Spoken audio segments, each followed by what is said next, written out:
कृष्ण ने अपना उत्तरीय वस्त्र निकाला और उत्तरीय वस्त्र निकाल करके अंदर फेंक दिया। विद्राणी ने उसे चादर समझ करके ओढ़ लिया और आज एक पाटा लिया है हाथ में और पाटे को रखा और कहा कृष्ण बैठ जाओ। जैसे ही बैठने लगे पाटा उठा लिया, नहीं नहीं कन्हैया ये जगह तुम्हारे लिए उत्तम नहीं है, तुम यहाँ बैठो। फिर उठा लिया, बोले नहीं कन्हैया ये जगह भी तुम्हारे लिए शुद्ध नहीं है, तुम यहाँ बैठो। फिर उठा लिया, नहीं कन्हैया ये जगह भी तुम्हारे लिए अच्छी नहीं है, तुम यहाँ बैठो। फिर उठा लिया, बोले हे कन्हैया ये जगह भी तुम्हारे लिए ठीक नहीं है, तुम यहाँ पर बैठो। तकरीबन 4-5 बार तो पूरे चौक का चक्कर कटवा दिया कृष्ण ने।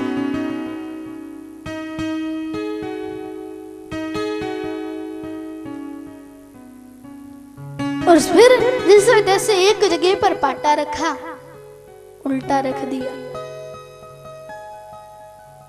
क्योंकि भाव विभोर हो ही नहीं था। भाव विभोर हो रही थी तो उन्हें क्या पता कि क्या हो रहा है। वो तो बस सोच रही है बोले कृष्ण आए हैं, हमें सब कुछ मिल गया। कृष्ण ने भी नहीं देखा और तुरंत पाटे पर बैठ गए। पत्तल लाई, पत्तल करके उनके सामने रख दी।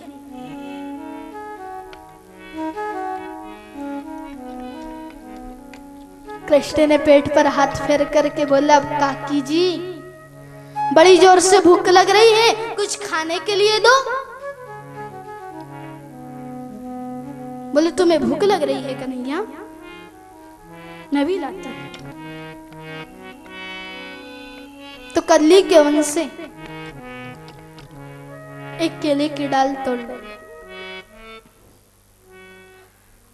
और एक एक केला छील और छिल करके छिलका पत्तले में रखती जाती और फलों को दूर फेंकती हुई जाती। मेरे कृष्ण भी खाते जाते और कहते जाते काकी जी बड़ो मीठो है, बड़ो सुंदर। बोले तुम्हें मीठा लगा, जरूर मीठा होगा कन्हैया, मैं अपने हाथों से इनमें जल देती हूँ। तभी विदुर जी आए, खोलो खोलो खोलो। विदुरानी ने खोली। अरे हाँ क्या बात है? अरे तुम्हें नहीं पता आज कन्हैया ने मेरा कितना आदर किया। बोले आज विदुर के घर हमारा निमंत्रण है, लो जल्दी से सामान पकड़ो, अंदर जाओ, चटाई बिछाओ, मेरा कन्हैया कभी भी आ सकता है, देखो। बोले काहे हल्ला मचा रहे हो? अरे आने वाले नहीं है, आ गए पहले से अंदर बैठे हैं। बोले अच्छा तुमने कुछ खिलाया क्या? नहीं। बोले अभी तक तो केले पाड़े हैं बड़े प्रेम से। देखा बोले 40-45 छिलके कन्हैया खा रहे। तो विदुर जी ने विदुरानी से कहा क्या किया तुमने? अरे पहली बार इस गरीब की कुटिया पर भगवान का आगमन हुआ और उन्हें तुमने केले के छिलके खिलाए।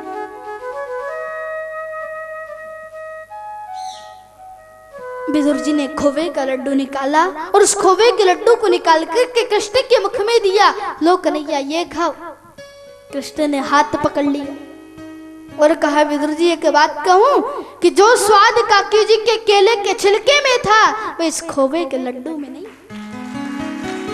क्योंकि उस केले के छिलके में काकी जी का अनुराग था, प्यार था, भाव था। खोवे का लड्डू मुझे एकदम खाली सा दिखता है, इसमें कुछ भी नहीं। स्वयं परमात्मा कहते हैं कि भाव का भूखा हूं मैं, भाव ही एक सार है, जो भाव से भजता मुझे उसका भव से बेड़ा पार है। भाव बिन वो कुछ भी देवे मैं कभी लेता नहीं, और भाव से एक फूल भी दे तो मुझे स्वीकार है। भाव से कोई एक पुष्प तो मुझे समर्पित करके देखे, मैं उसे सहर से स्वीकार करता हूँ। भाव के बिना करोड़ों की संपत्ति परमात्मा को प्रदान कर दो, वो उसकी तरफ देखते भी नहीं, लेकिन भाव से कुछ दो तो वे उसे स्वीकार करते हैं।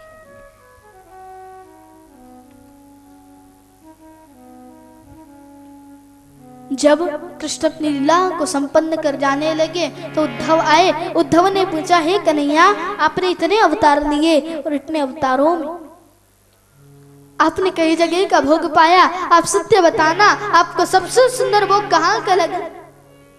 तो कृष्ण ने कहा अरे उद्धव सबसे सुंदर भोग मुझे केवल 2 जगह का लगा। पहला राम अवतार में शबरी के घर झूठे बेर खाए तब, और दूसरा कृष्ण अवतार में विदुरानी के हाथ से केले के छिलके खाए तब। इतना सुंदर भोग मुझे पहले कभी नहीं मिला और शायद बाद में कभी नहीं मिल सकता।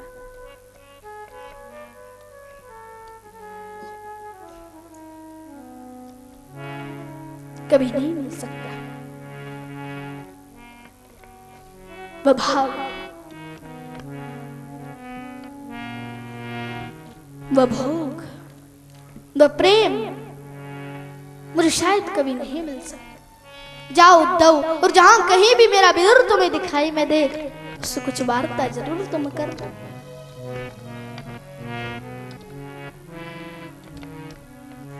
तो आज विदुर जी और उद्धव जी दोनों का मिलना हुआ, दोनों में वार्ता हुई।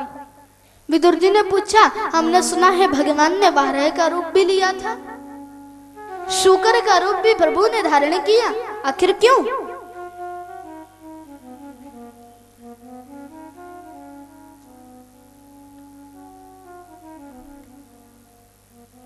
तो उद्धव कहते हैं कि ब्रह्मा के मानस पुत्र हैं 4, सनक, सनंदन, सनातन, सनत कुमार।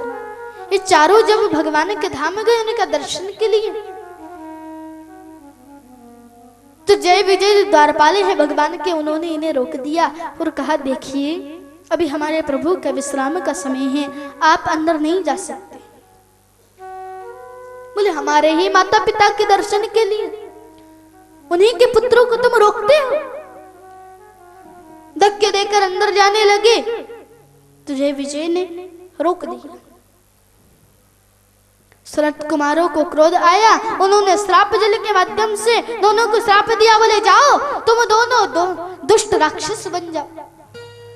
दोनों चरणों में गिर पड़े। बोले, प्रभु हम तो अपने कर्तव्य का पालन कर रहे थे, हमने ऐसा कुछ भी नहीं किया, फिर आपने हमें ऐसा श्राप क्यों दिया? राक्षस मत बनाइए, बड़ा कष्ट भोगना पड़ेगा। बोले, जाओ तुम्हें 3 जन्मों के बाद में मुक्ति मिल जाएगी।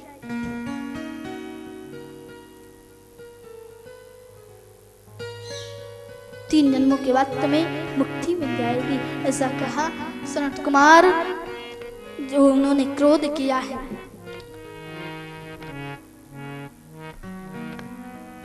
उनका परिणाम तो उन्हें भुगतना ही था। उन्हें वैकुंठ में प्रवेश नहीं मिला। भगवान ने स्वयं बाहर आकर उन्हें दर्शन दिए, लेकिन वैकुंठ में नहीं घुसने दिया है।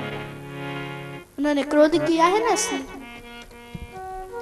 सनत कुमारों को बड़ा प्रायश्चित हुआ, बड़ी ग्लानि हुई उनके मन में। बोले, क्या करें? तो वापस तपस्या करने के लिए बैठ गए। इधर जय विजय जो दोनों दुष्ट राक्षस होने का श्राप दिया था, तो दोनों दुष्ट राक्षस हो गए। एक का नाम है हिरण्याक्ष, दूसरे का नाम है हिरण्यकश्यप। हिरण्याक्ष जो था वो बड़ा ही दुष्ट था।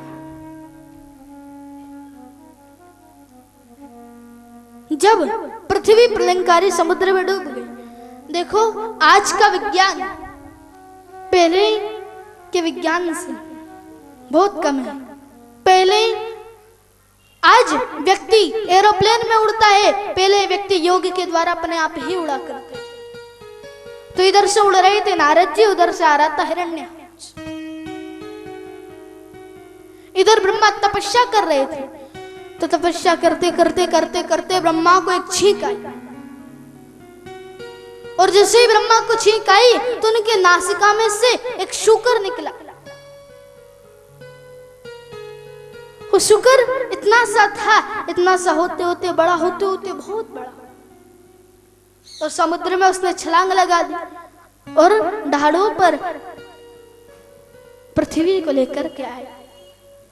इधर हिरण्याक्ष ने नारद जी को पकड़ लिया और कहा, क्यों खाली वीणा ही बजाते हो या फिर कुछ लड़ना झगड़ना भी आता है? बोले, श्री कृष्ण गोविंद हरे मुरारे हे नाथ नारायण वासुदेव। भैया कीर्तन करना तो हमें आता है, लड़ना झगड़ना तो नहीं आता। बोले, लड़ना तो तुम्हें आज हमसे पड़ेगा, क्योंकि है ना बड़े दिन हो गए हमारी बाजुओं में खुजली मच रही है। अच्छा, नारद जी ने कहा, सुनो यदि हम तुमसे युद्ध नहीं करें, किसी वीर योद्धा का नाम बता दें तो कैसा रहेगा? बोले हाँ ये ठीक है। बोले जाओ समुद्र के किनारे, एक बार पृथ्वी को निकाल रहा होगा, उसी से जाकर के भिड़ जाना। ऐसी खुजली मिटेगी, ऐसी खुजली मिटेगी कि जीवन में बाद में कभी खुजली नहीं होगी। हिरण्याक्ष चला गया और वारा भगवान को छेड़ने लगा। तो वारा भगवान ने पृथ्वी को डांड पर रखा और गदा ली हाथ में और उसके साथ युद्ध करना शुरू किया। कभी मल्ल युद्ध करते, कभी गदा युद्ध करते। देवताओं ने प्रार्थना की, हे प्रभु क्यों इस बालक के साथ में आप खेल रहे हो, क्यों इसके साथ खिलवाड़ कर रहे हो?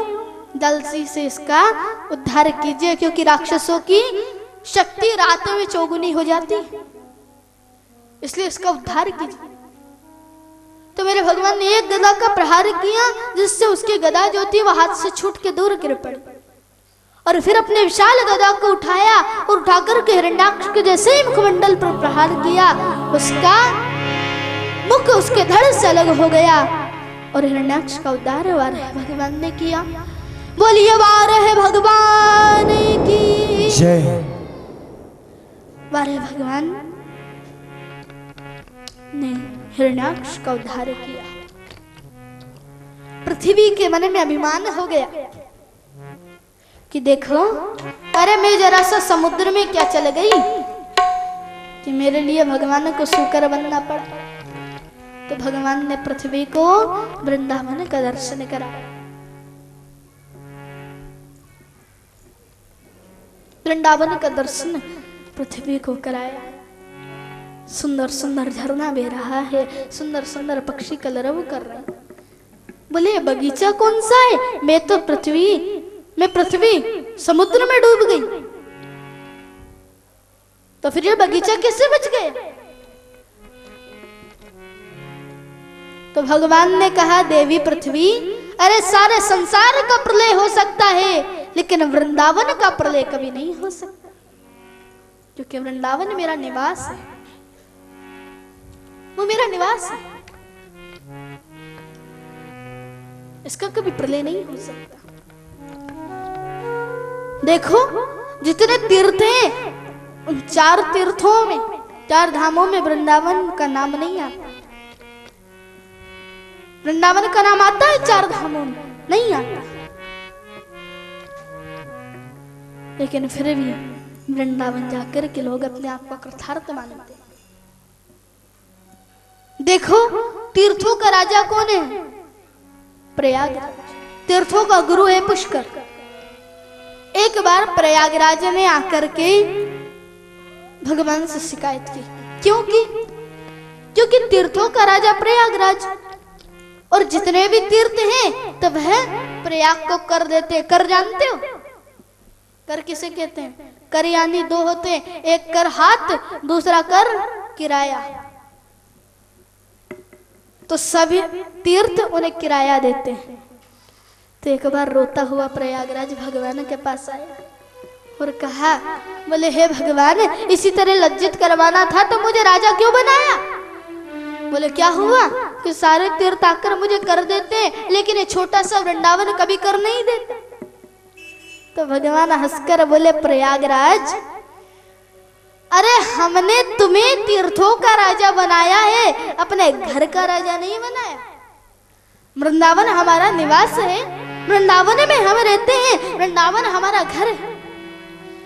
धनी धनी वृंदावन रजदानी, धर्म कर्म जहां जुटत, मुक्ति भरे जहां पानी। मुक्ति भी जहां पानी भरती है वो है वृंदावन। वृंदावन तीर्थ नहीं है। यदि भौतिक आंखों से हम वृंदावन को देखेंगे, पिकनिक मनाने की आंखों से वृंदावन को यदि हम देखेंगे ना, तो वृंदावन में टूटे फूटे मकान और गंदी नालियों के अलावा कुछ दिखाई में नहीं देगा। और यदि भक्ति के चश्मा लगाकर हम वृंदावन को देखेंगे, तो वृंदावन के कण कण में श्री राधा माधव का वास है, हमारे कृष्ण का वास है। क्योंकि मीराबाई की जब विरक्ति हुई, मीरा सारे धामों में घूमी। तो मीरा से लोगों ने पूछा, मीरा तुम इतनी जगह गई, बद्रीनाथ गई, केदारनाथ गई, अमरनाथ गई, हाँ, गंगा सागर गई, हर जगह तुम गई, सत्य बताना तुम्हें सबसे अच्छा कहाँ लगा? तो मीराबाई के मुख से कुछ पंक्तियां निकल पड़ी। आइए हम भी उन पंक्तियों का गान करने के पश्चात अरे गोविंद की दिव्य आरती करेंगे। मन चल रे वृंदावन धाम रे, राधे राधे गाएंगे, श्याम श्याम गाएंगे।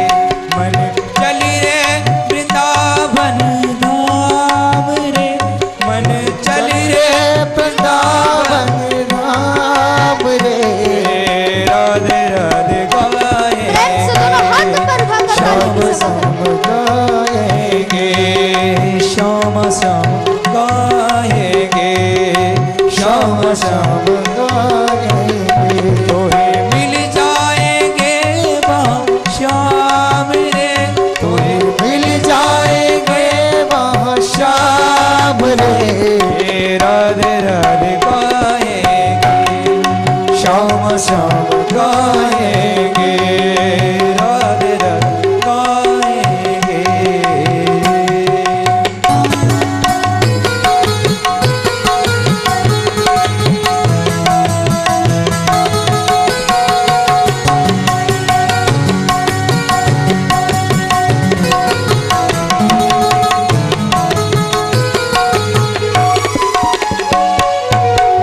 वृंदावन में बांके बिहारी, वृंदावन में बांके बिहारी, बांके बिहारी की महिमा है न्यारी, बांके बिहारी की महिमा है न्यारी। मिल जाएंगे वहाँ श्याम रे, तुझे मिल जाएंगे वहाँ श्याम रे, राधे राधे गाएंगे, श्याम श्याम गाएंगे।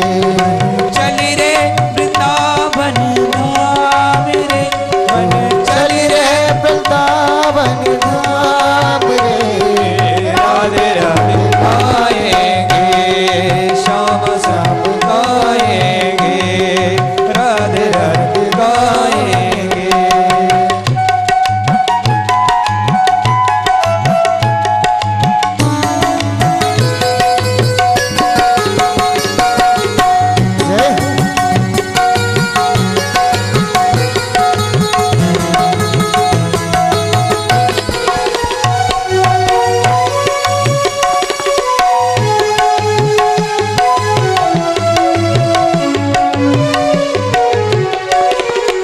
वृंदावन में यमुना किनारा, वृंदावन में यमुना किनारा, निर्मल शीतल बहती धारा, निर्मल शीतल बहती धारा।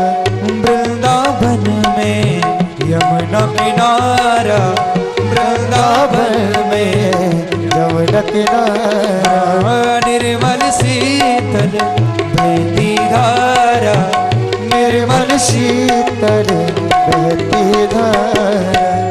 तुझे मिल जाएंगे वहाँ श्याम रे, तुझे मिल जाएंगे वहाँ श्याम रे, राधे राधे गाएंगे, श्याम श्याम गाएंगे। मन चल रे वृंदावन धाम रे, मन चल रे वृंदावन धाम रे, राधे राधे गाएंगे, श्याम श्याम गाएंगे।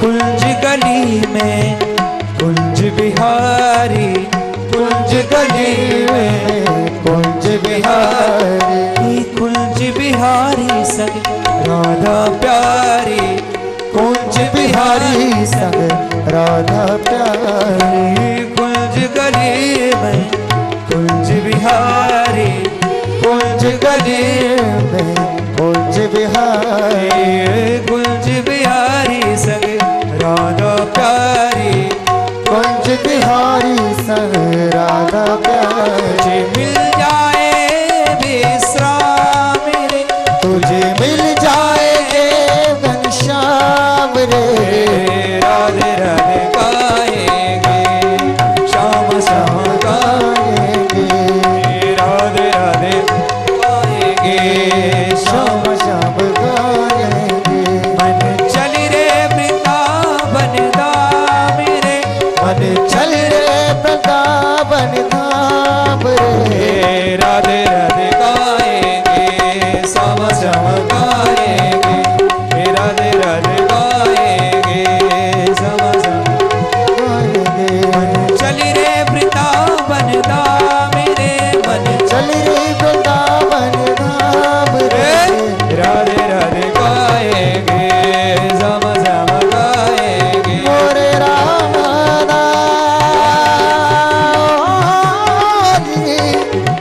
राधा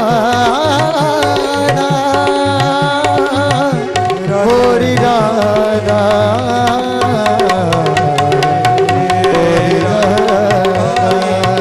मन चल रे वृंदावन धाम रे। मन चल रे वृंदावन धाम रे।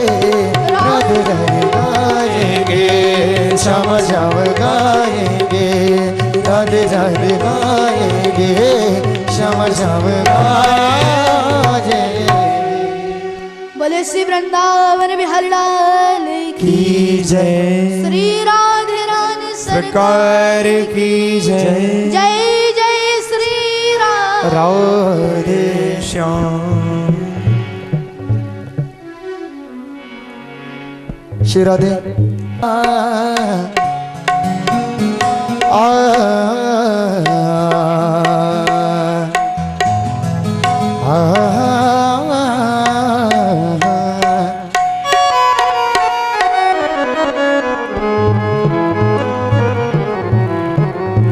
सब द्वारा निगो चाल के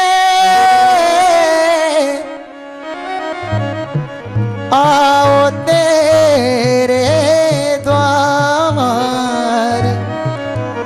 वृषभान दुलारी राधिका निक मेरी ओर निहार।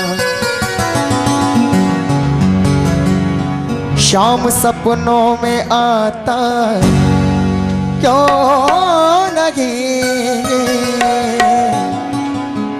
शाम सपनों में आता क्यों नहीं, शाम सपनों में आता क्यों नहीं, शाम सपनों में आता क्यों नहीं, शाम सपनों में आता क्यों नहीं, शाम सपनों में आता क्यों नहीं, ओ शाम सपनों में आता क्यों नहीं, शाम सपनों में आता क्यों नहीं। ओ प्यारी सूरत जय हो, प्यारी सूरत दिखाता क्यों नहीं, प्यारी सूरत दिखाता क्यों नहीं, शाम सपनों में आता क्यों नहीं, शाम सपनों में आता दोनों हाथ ऊपर करके क्यों तालियां। नहीं, शाम सपनों में आता क्यों नहीं, शाम सपनों में आता क्यों नहीं, ओ शाम सपनों में आता क्यों नहीं, शाम सपनों में आता क्यों नहीं। ओ प्यारी सूरत दिखाता क्यों नहीं, प्यारी सूरत दिखाता क्यों नहीं, शाम सपनों में आता क्यों नहीं। राधे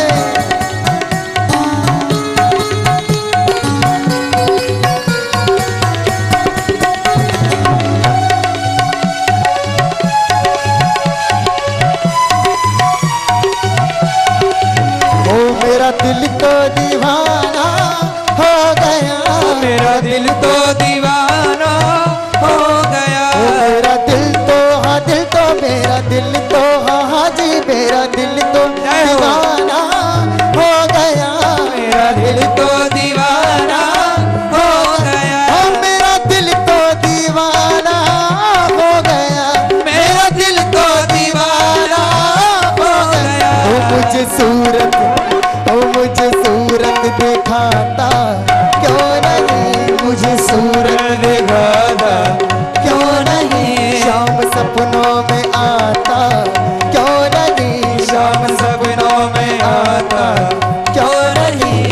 शाम सपनों में आता क्यों नहीं, शाम सपनों में आता क्यों नहीं ओ है? शाम सपनों में आता क्यों नहीं, शाम सपनों में आता क्यों नहीं ओ है? प्यारी सूरत, ओ प्यारी सूरत जय हो। दिखाता क्यों नहीं, प्यारी सूरत दिखाता क्यों नहीं, शाम सपनों में आता क्यों नहीं। राधे